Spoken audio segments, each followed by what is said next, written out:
Hello students, welcome in SJP's SST class 10th. In this section, I am going to take a very first chapter of SST, the rise of nationalism in Europe. Today's topic is the age of revolutions 1830-1848. Children, in this topic, I would like to explain conservative regimes which try to consolidate their power. You know very well, conservative regimes, they wanted to impose old tradition again, and they never liked liberalism and nationalism. Along with this, the first upheaval took place in France in July 1830, in which the Bourbon kings, who had been restored to power during the conservative reactions after 1815, were now overthrown by liberal revolutionaries. And Metternich once remarked, "When France sneezes, the rest of Europe catches cold." Means everybody, means whole reaction in Europe took place according to France. Along with this, a Treaty of Constantinople of 1832, which recognized Greece as an independent nation. Later on, to develop nationalism, Romanticism, a cultural movement, became famous, in which the scholars thought that folk dances, folk tales, poems, and national plays, they can enhance and strengthen nationalism in Europe. Along with this, hunger, hardship, and popular revolt, that was a major cause of economic hardship in Europe due to increased population and unemployment. Peoples could not purchase daily breads. Along with this, means the Silesian weavers in 1845, they led a revolt against contractors who supplied them raw material and gave them orders for finished textiles, but drastically reduced their payments.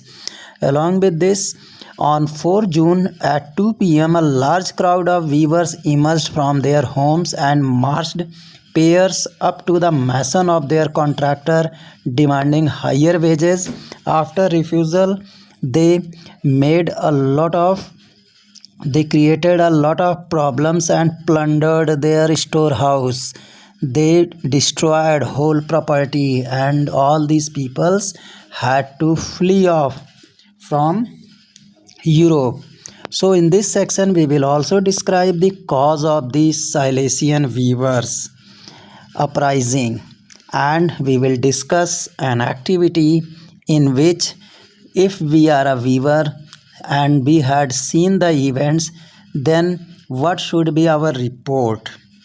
Children, in this section, peasants uprising is very important, because more than 18,000 inhabitants who were involved in cotton weaving, they had widespread occupation, but the misery of the workers was extreme.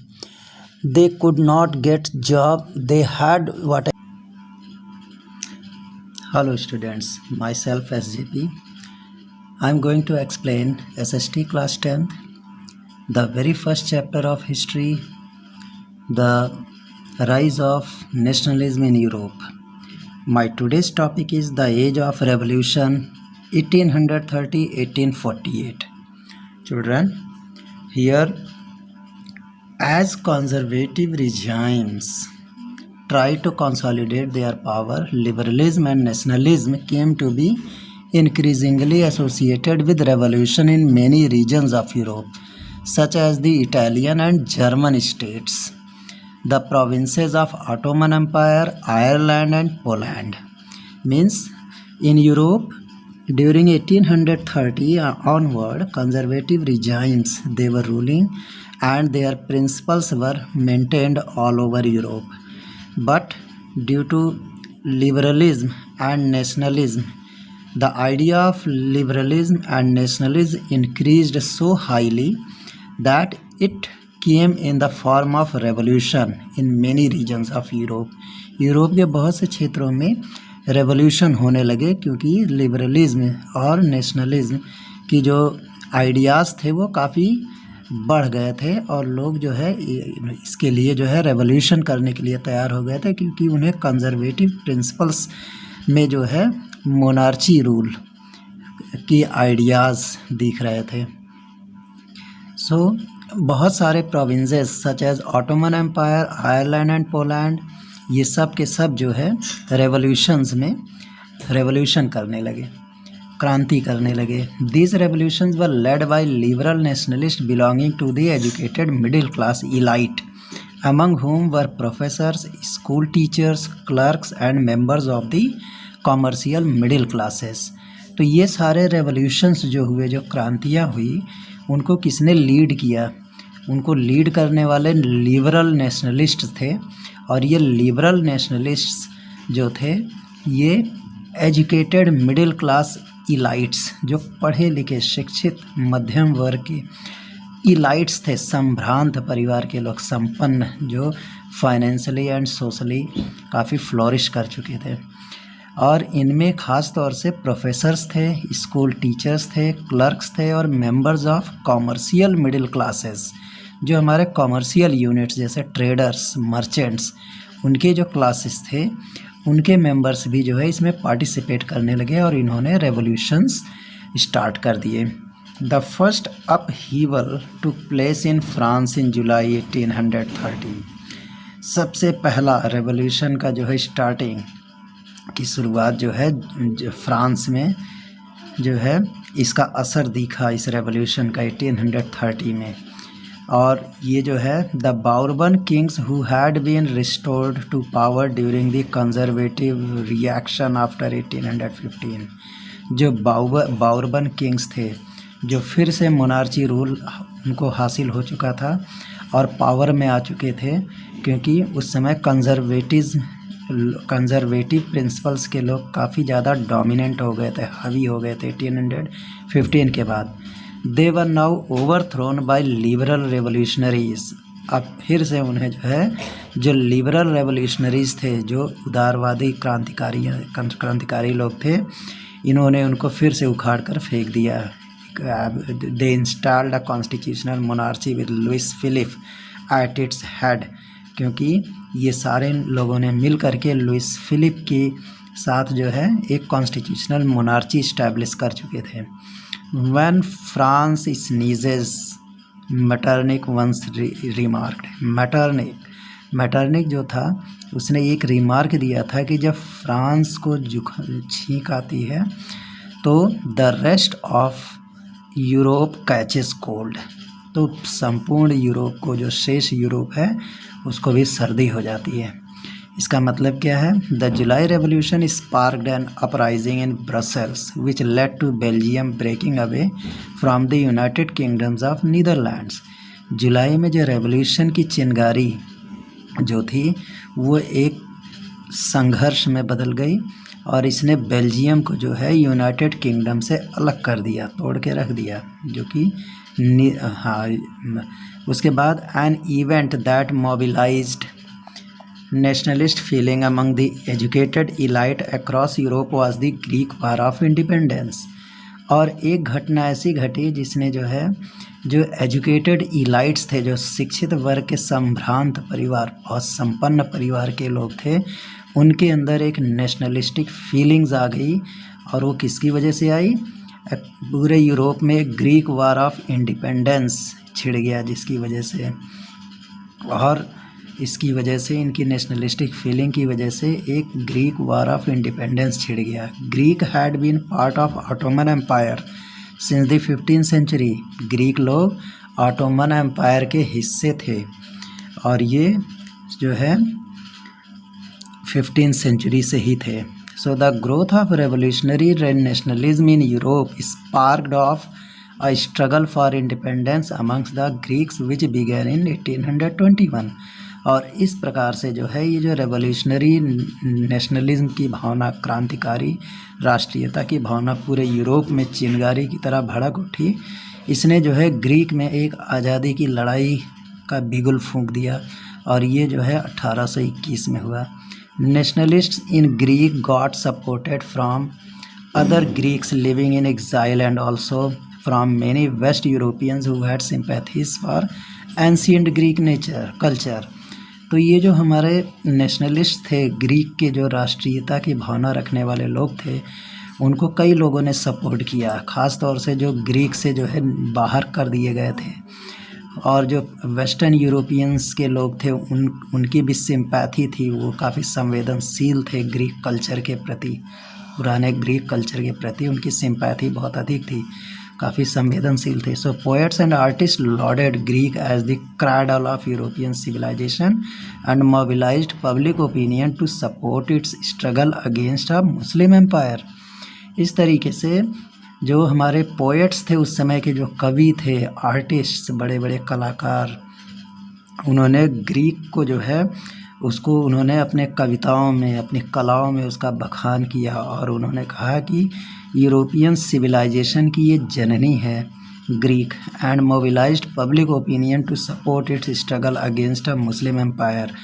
और उन्होंने public के अंदर एक विचारधारा को जो है गतिमान किया और जो है ताकि इस संघर्ष में उनको मुस्लिम एम्पायर के ख़िलाफ़ उनको सपोर्ट मिल सके. The English poet Lord Byron organised funds and later went to fight in the war where he died of fever in 1824. English poet Lord Byron जो थे, इन्होंने काफ़ी धन एकत्रित किया और बाद में जो है इस युद्ध में लड़ने के लिए गए और जहां उनकी मौत हुई बुखार की वजह से 1824 में. और फाइनली यहीं पे the treaty of Constantinople of 1834, इस ट्रीटी के तहत ग्रीक जो था एक स्वतंत्र राष्ट्र के रूप में उसको पहचान मिल गई. Now next topic is the romantic imagination and national feeling. Children, the development of nationalism did not come about only through wars and territorial expansion. राष्ट्रीयता का जो विकास था वो केवल जो है युद्ध से और जो है क्षेत्र के विकास से ही नहीं आया. Culture played an important role in creating the idea of nation.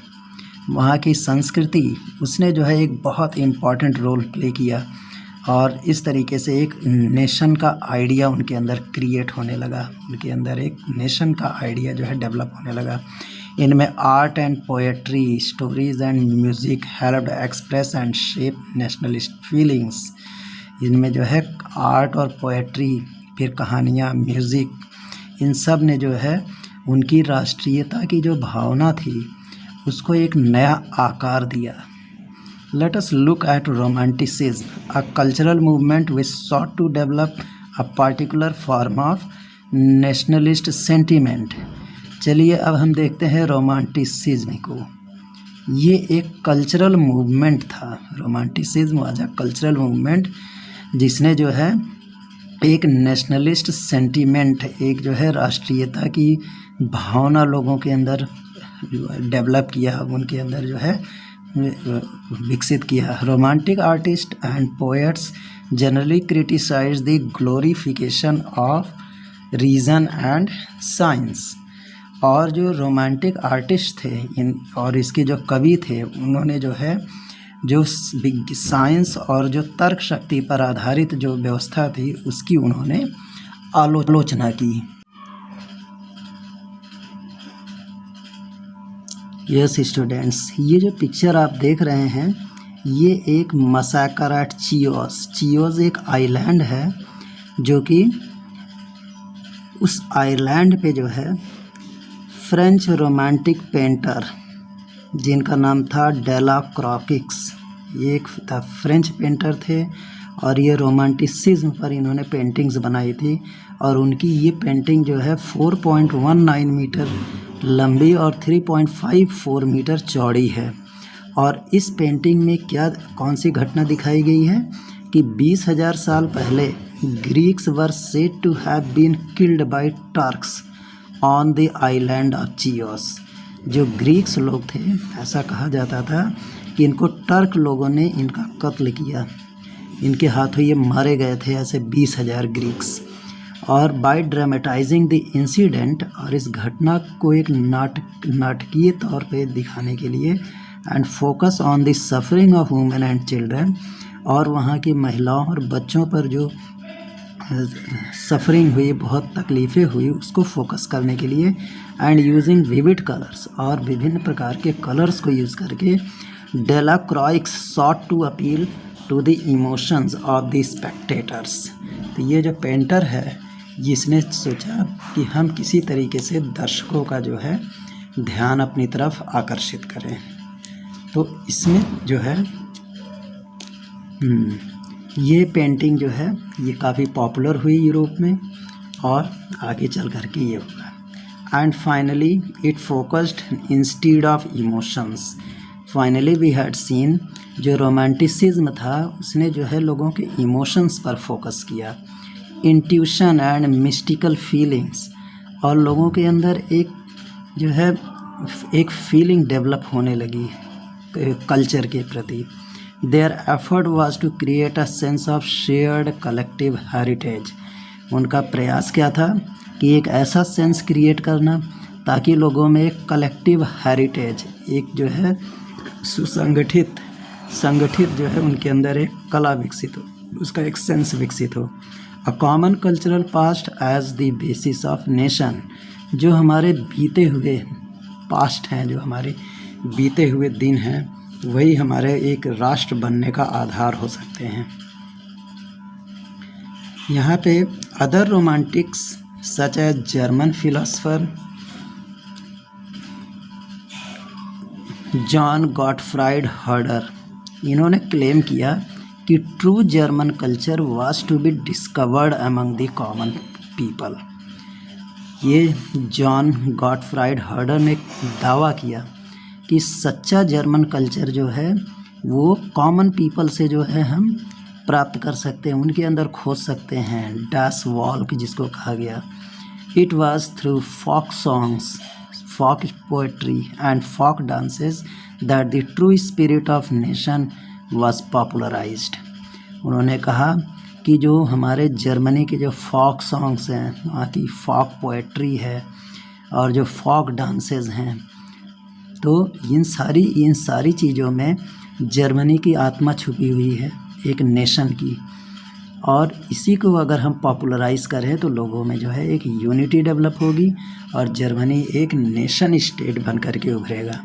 So collecting and recording this forms of folk culture was essential to the project of nation building.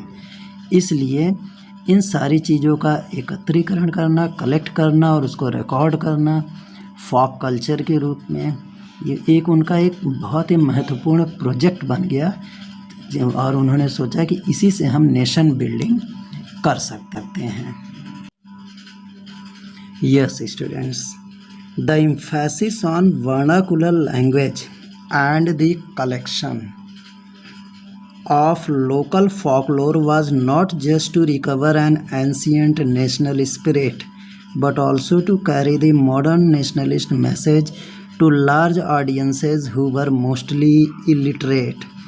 तो हमारा जो वहाँ की लोकल लैंग्वेजेस, वर्नाकुलर लैंग्वेज मतलब वहाँ की स्थानीय भाषाएं, उन पर उन्होंने काफ़ी फोकस करना शुरू किया, और जो उन्होंने लोकल फॉकलोर, वहाँ के जो है स्थानीय जो वहाँ के लोकगीत वगैरह उन्होंने इकट्ठा किए, उससे न केवल जो है उनका नेशनल स्पिरिट, जो उनका प्राचीन काल का जो है उनका राष्ट्रीय जो उनकी भावना थी, वो न केवल प्राप्त हुआ but also to carry the modern nationalist message. इससे जो है एक मॉडर्न नेशनलिस्ट मैसेज जो है कैरी हुआ है, मतलब एक आधुनिक जो है संदेश लोगों के अंदर गया राष्ट्र के प्रति, और ये एक लार्ज ऑडियंसेस तक पहुंचा। ज़्यादा से ज़्यादा लोगों ने इसको जो है सुना, श्रोताओं के पास पहुंचा, ख़ास तौर से उनमें जो सबसे ज़्यादा अनपढ़ थे। So this was specially so in the case of Poland, और ख़ास तौर से इसी तरह पोलैंड में भी हुआ, which had been partitioned at the end of 18th century by the great powers Russia, Prussia and Austria. और कहाँ पे ऐसा हुआ?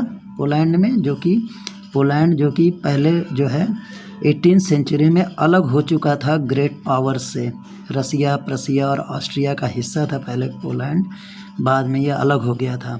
Even though Poland no longer existed as independent territory, भले ही पोलैंड एक स्वतंत्र राष्ट्र के रूप में अस्तित्व में नहीं आया, एग्जिस्ट नहीं किया। National feelings were kept alive through music and language, लेकिन उनकी जो राष्ट्रीय भावना थी, राष्ट्रीयता की भावना थी, वो पूरी तरह से उनके म्यूज़िक और उनकी भाषा में जो है जीवित थी। It was alive. So Karol Kurpinski एक थे poet, for example celebrated national struggle through his operas and music. ये कैरोल कार्पिंस्की, ये इन्होंने नेशनल स्ट्रगल, राष्ट्रीय संघर्ष को उन्होंने काफ़ी अच्छा सेलिब्रेट किया, एक उत्सव के रूप में उन्होंने मनाया, बिल्कुल अपने ओपेराज एंड म्यूज़िक के ज़रिए। ओपेराज ये जो है थिएटर्स होते थे जहाँ पे लोग जो है नेशनल स्ट्रगल पर आधारित ड्रामास करते थे और उससे related musics. And turning folk dances like the polonaise and mazurka into nationalist symbols, और उन्होंने वहाँ के जो लोक नृत्य थे, फोक डांसेस, उनमें से एक नाम था पोलोनाइज एंड मजूरका, उसको इन्होंने एक राष्ट्रीयता का चिन्ह, नेशनलिस्ट सिंबल घोषित कर दिया। Language too played an important role in developing nationalist sentiments, भाषाओं ने भी जो है एक बहुत ही महत्वपूर्ण जो है रोल प्ले किया नेशनलिस्ट सेंटिमेंट, राष्ट्रीयता की भावना को विकसित करने के लिए। After Russia occupation the Polish language was forced out of schools and Russian language was imposed everywhere. जब रसिया ने पोलैंड को हथिया लिया तब वहाँ जो पॉलिश भाषा थी उसको ज़बरदस्ती हटा दिया गया और सभी बच्चों को रसियन भाषाएं ज़बरदस्ती पढ़ाई जाने लगी हर जगह। In 1831 an armed rebellion against Russian rule took place which was ultimately crushed. और 1831 में एक आर्म रेबेलियन, एक जो है मुठभेड़ हुआ जिसमें जो है मारपीट हुई रसियन रूल के खिलाफ और उसे बाद में कुचल दिया गया। Following this many members of the clergy in Poland began to use language was a weapon national resistance, और इसको फॉलो करते हुए बहुत सारे क्लर्जी जो पोलैंड में थे उन्होंने इस अपनी भाषा को जो है एक हथियार के रूप में इस्तेमाल करना शुरू किया ताकि उन्हें नेशनल रेजिस्टेंस मिल सके, मतलब जो है उनको एक उस राष्ट्र से विरोध मिल सके। Polish was used for church gatherings, polish भाषा जो थी वो चर्च में जो है इकट्ठा होकर के उस भाषा को यूज़ करते थे। एंड ऑल रिलीजियस इंस्ट्रक्शन, जितने भी उनके धार्मिक निर्देश थे वो भी इसी भाषा में दिए जाते थे। As a result a large number of priests and bishops were put in jail, परिणाम ये हुआ कि बहुत सारे प्रीस्ट और बिशप्स को जेल में डाल दिया गया, नहीं तो जो और कुछ लोगों को रसिया अथॉरिटीज़ ने साइबेरिया भेज दिया as a punishment for refusal of preach in Russian. और किस वजह से ऐसा उनको सज़ा मिली? क्योंकि उन्होंने रसियन भाषा में अपने उपदेश देने से मना कर दिया था। They had refused to preach Russian language in church. So the use of Polish came to be seen as symbol of struggle against Russian dominance. इसलिए पॉलिश भाषा का जो यूज़ है वो एक सिंबल के रूप में सामने आया, जो कि एक रसियन लोगों की जो दादागिरी थी उसके खिलाफ ये जो है पॉलिश भाषा एक सिंबल के रूप में यूज़ होने लगी। अब बारी आती है another topic, but before this topic I want to describe an activity that was activity of Grimm brothers. The Grimm brothers folk tales and nation building. Children, Grimm's fairy tales is a familiar name. ये Grimm's fairy tales काफ़ी जो है प्रचलित नाम है। And the brothers Jacob and Wilhelm, Jacob और Wilhelm Grimm were born in the German city of Hanau. Hanau Germany में एक हैनाउ सिटी है। 1785 और 1786 में क्रमशः पैदा हुए। While both of them studied law, they soon developed an interest in collecting old folk tales. जब दोनों लोग जो है लॉ की पढ़ाई कर रहे थे तभी उनका इंटरेस्ट जो है फॉक टेल्स कलेक्शन में डेवलप हो गया। उनकी दिलचस्पी फॉक टेल्स को इकट्ठा करने में बढ़ गई। So they spent 6 years traveling from village to village, talking to people and writing down fairy tales. इसलिए उन्होंने 6 वर्ष जो है उन्होंने इधर से उधर जो है यात्रा करने में लगा दिए, गांव से गांव, शहर से शहर में जो है टहल टहल करके वो फेयरी टेल्स को लिखते थे, which were handed down through the generations, जो कि ओरली जो है एक जनरेशन से दूसरी जनरेशन में आई थी। So these were popular both among children and adults. और ये जितने भी फॉक टेल्स थे, यानी ये जो लोक कथाएँ थी, ये बच्चों में और बड़ों में, एडल्ट्स में, नवयुवकों में भी काफ़ी फेमस थी। In 1812 they publish their first collection of tales. उन्होंने अपने टेल्स का सबसे पहला कलेक्शन उन्होंने पब्लिश किया। And both the brothers became active in liberal politics. दोनों भाई जो है ऐसी पॉलिटिक्स में एक्टिव थे जो कि लिबरल था, उदार था। Specially the movement for freedom of the press, ख़ासतौर से उन्होंने प्रेस को फ्रीडम मिले उसके लिए मूवमेंट चलाया। And in the mean time they also published a 33 volume dictionary of the German language. और उसी समय उन्होंने जर्मन लैंग्वेज में डिक्शनरी के 33 वॉल्यूम्स उन्होंने जो है पब्लिश किए, छापे, जो कि जर्मन भाषा में थी। The Grimm brothers also saw French domination. Grimm brothers ने जब देखा कि जो है फ्रेंच जो है, फ्रांस के लोग जो है वो जो थे काफ़ी ज़्यादा दादागिरी झाड़ रहे थे, as a threat to German culture. उन्होंने देखा कि ये जर्मन कल्चर के लिए एक बहुत बड़ी धमकी है, जो है इनका जो डोमिनेंस है, इनकी जो दादागिरी है। And believed that the folk tales they had collected were expressions of a pure and authentic German spirit. और उन्हें इस बात पर विश्वास था कि जो उन्होंने लोक कथाएँ हैं इकट्ठा की हैं, वो ख़ास तौर से उनकी जर्मन स्पिरिट, जर्मनी की जो है भावना का जो है, उनकी ख़ास तौर से स्पेशल, जो कि उनके द्वारा अनुमति मिली हुई थी, एक लीगल जो है एक विचार है। They considered their projects of collecting folk tales and developing the German language as the part of the wider effort to oppose French domination and create a German national identity. इस तरीके से उन्होंने इस प्रोजेक्ट को collect करके, Fock tales collect करके, उन्होंने एक जर्मन भाषा को डेवलप किया, जो कि उनके प्रयास का एक बहुत बड़ा हिस्सा था, ताकि वो जो है फ्रेंच डोमिनेशन, जो फ्रांस के लोग थे, उनको वो उनका विरोध कर सकें और उनकी जो है प्रभाव को कम कर सकें, और जर्मनी में एक नेशनल आइडेंटिटी की रचना कर सके, क्रिएशन कर सकें। So this topic is a broad topic that could be discussed easily. He is telling, discuss the importance of language and popular traditions in the creation of national identity.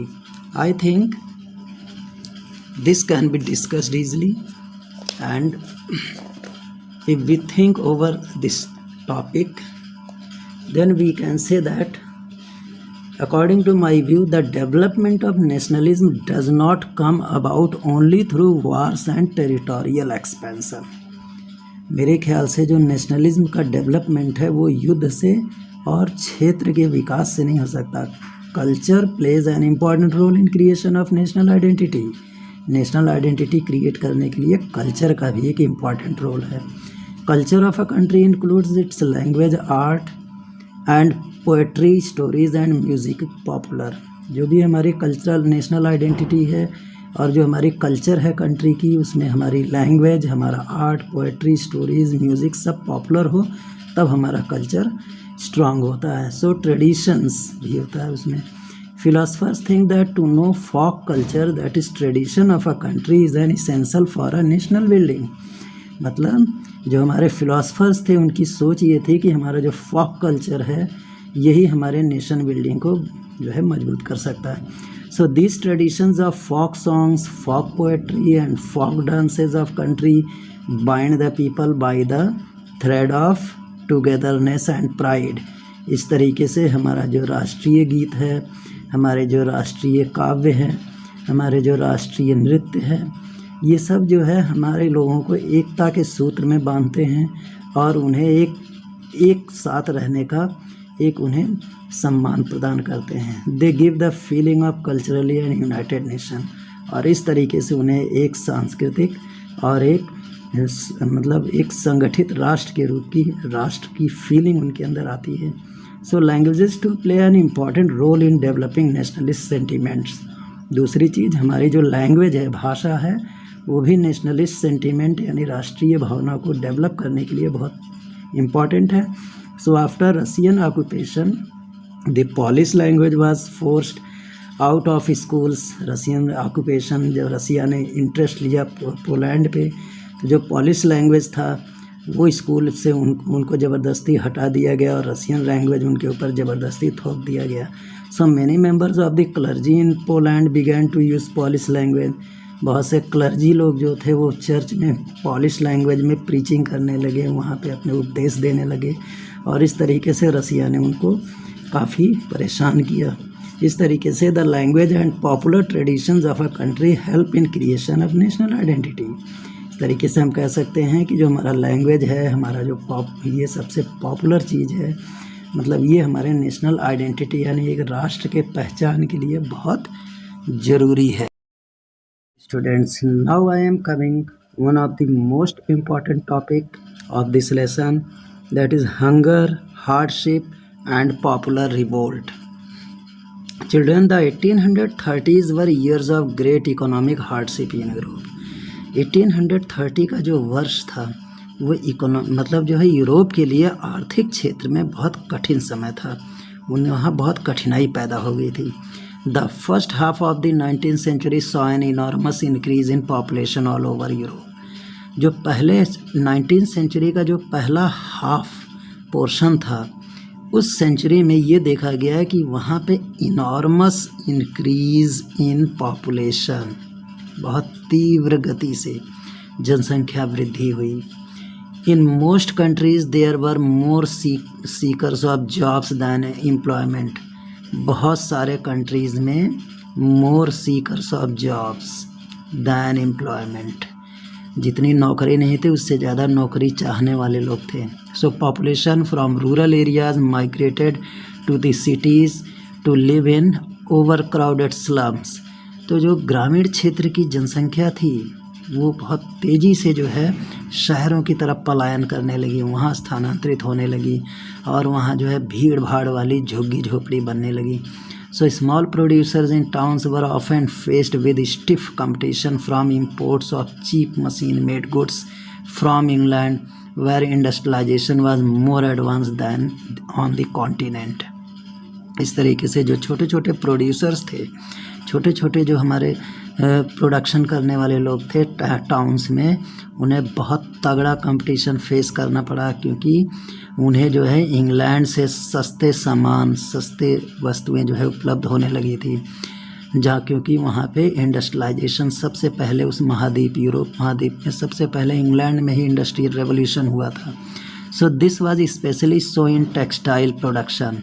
और ठीक उसी प्रकार से ये कपड़े के क्षेत्र में, कपड़े के जो है उत्पादन के क्षेत्र में ये काफ़ी ज़्यादा हुआ था। Which was carried out mainly in homes और small workshops and was only partly mechanised. और ये क्या था, ख़ास तौर से टेक्स्ट जो है ये घरों से, छोटे छोटे वर्कशॉप से ये लोग उसको मैकेनाइज्ड करके लाते थे। In those regions of Europe where the aristocracy still enjoyed power. उन क्षेत्रों में जहाँ यूरोप में आज भी जो है शाही जो है क्या कहते हैं सत्ता, वहाँ पावर को एंजॉय कर रही थी, वो शासन में थी। Peasants struggled under the burden of feudal dues and organisations. जो किसान थे उनका वो जो है फ्यूडल ड्यूज के बोझ तले दबे हुए थे, उससे संघर्ष कर रहे थे और उनको ऑर्गेनाइज करने में अपनी सारी ज़िंदगी खपा देते थे। So the rise of food prices और a year of bad harvest led to widespread pauperism in town and country। और जो फूड का जब प्राइस बढ़ जाता था और कभी कभी जो है फसल हमारी जो है ख़राब हो जाती थी, कटाई के समय बहुत ही कम फसल प्राप्त होती थी, इसकी वजह से वहाँ के शहर और पूरे कंट्री में पूरी तरीके से अस्त व्यस्त हो जाता था सब कुछ। So the year 1848 was one such year. इसी तरह से 1840 भी एक ऐसा साल था जब food storage and widespread unemployment brought the population of Paris out on the roads. जब फूड शॉर्टेज, भोजन की कमी, वाइड स्प्रेड अनएम्प्लॉयमेंट और पूरी तरीके से राष्ट्रव्यापी स्तर पे जो है बेरोज़गारी ने जो पेरिस की जनसंख्या को सड़कों पर लाकर खड़ा कर दिया।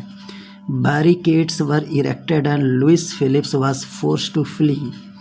जगह जगह पे जो है बैरिकेड्स बनने लगे और उस समय जो है लुइस फिलिप को जो है मजबूर होकर के भागना पड़ा। यस स्टूडेंट्स, हमारा ये जो पिक्चर है ये उन किसानों का एक आज़ादी की लड़ाई का है, एक अपराइजिंग है, एक विद्रोह का सीन है जो 1848 में हुआ था। और ये जो है इसमें हमने देखा a national assembly proclaimed a republic. एक नेशनल असेंबली थी जिसने जो है वहाँ पे उसको गणतंत्रता के लिए जो है दावा किया। Granted suffrage to all adult males above 21 and guaranteed the right to work. जो भी एडल्ट मेल्स थे, युवक जिनकी उम्र 21 साल से ऊपर थी, उन सबको राइट टू वोट दे दिया। National workshops to provide employment were set up. और उनको रोज़गार देने के लिए एक राष्ट्रीय स्तर पे वर्कशॉप्स प्रोवाइड कर दिए गए। So earlier in 1845 weavers in Silesia had led a movements against contractors who supplied them raw material and gave them orders for finished textiles but drastically reduced their payments। तो इस तरीके से 1845 के आरंभ में जो साइलेसिया के वीवर्स थे, जो कपड़ा बीनने का काम करते थे, उन्होंने एक विद्रोह कर दिया। किसके खिलाफ? कॉन्ट्रैक्टर्स, उन जो है ठेकेदारों के खिलाफ। Who supplied them raw material and gave them orders for finished textiles but drastically reduce there payments. जिन्होंने जो उन्हें कच्चा माल सप्लाई करते थे और जो है उसके बदले में जो है फिनिश्ड टेक्सटाइल्स, उनसे जो है बना हुआ कपड़ा लेते थे और बहुत ही कम दाम पे, बहुत ही सस्ते में ले लेते थे ज़बरदस्ती। The journalist Wilhelm Wolff described the events in a Silesian village as follows. वहाँ एक जर्नलिस्ट थे, एक पत्रकार थे जिनका नाम विल्हेम वुल्फ था। उन्होंने इस घटना को जो है इस प्रकार से जो है उन्होंने डिस्क्राइब किया, वर्णन किया। उन्होंने कहा कि in these village with 18,000 inhabitants, उनके अनुसार कि साइलेसिया विलेज में 18,000 निवासी जो कि कॉटन वीविंग का काम करते थे। Is the mode wide spread occupation, कपड़ा बीनने का एक विश्वव्यापी, मतलब एक बहुत ही लंबे पैमाने पर इनका धंधा था। The misery of the workers is extreme, यहाँ के जो कामगार थे, जो वर्कर्स थे, मज़दूर थे, उनकी जो दुख थी वो अपने चरम सीमा तक पहुँच चुकी थी। The disparate need for jobs has been taken advantage of by the contractors to reduce the prices of the goods they order। और उनके जो जॉब्स की आवश्यकता थी उसकी वजह से जो था वहाँ के जो कॉन्ट्रैक्टर्स थे उन्होंने जो है कपड़ों के दाम को घटा दिया। एंड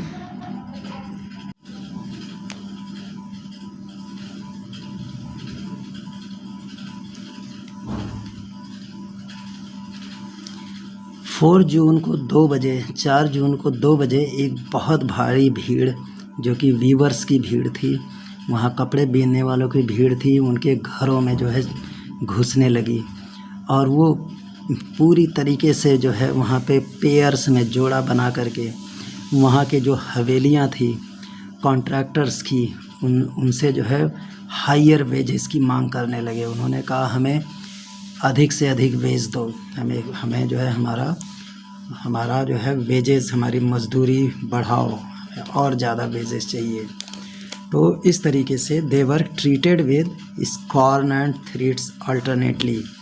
उन्हें जो है जली कटी सुननी पड़ी, उसके बदले में जो है जली कटी सुननी पड़ी और उनका जो है उन्हें काफ़ी धमकी सुननी पड़ी। Following this a group of them force their way into the house. और इसके बाद ही जो है कई व्यक्तियों का ग्रुप जो है उन घरों में ज़बरदस्ती घुस पड़ा। Smashed it's elegant window panes, उनके शानदार खिड़कियों के शीशे तोड़ दिए, फर्नीचर तोड़ दिए, पोर्सलिन से बने बर्तन फेंक दिए। Another group broke into the store house, और एक झुंड जो है उनके स्टोर हाउस में घुस गया। Plundered it of supplies of cloth, और वहाँ कपड़ों की जो सप्लाई थी उसको पूरा चौपट कर दिया, एकदम नष्ट कर दिया। विच दे टोर टू श्रेड्स, और उसके तार तार कर दिए फाड़ के। The contractor fled with his family to a neighbouring village, और उनके जो ठेकेदार थे वो पड़ोस के गांव में भाग खड़े हुए। However refuse to shelter such a person, और वहाँ के लोगों ने ऐसे व्यक्तियों को शरण देने से मना कर दिया। He return 24 hours later having requisitioned the army, और वो 24 घंटे के बाद जो है वो एक आर्मी के साथ वापस आए। In the exchange that followed 11 weavers were shot, और इसके बदले में 11 कपड़ा बीनने वाले वर्कर्स उनको गोली मार दी गई।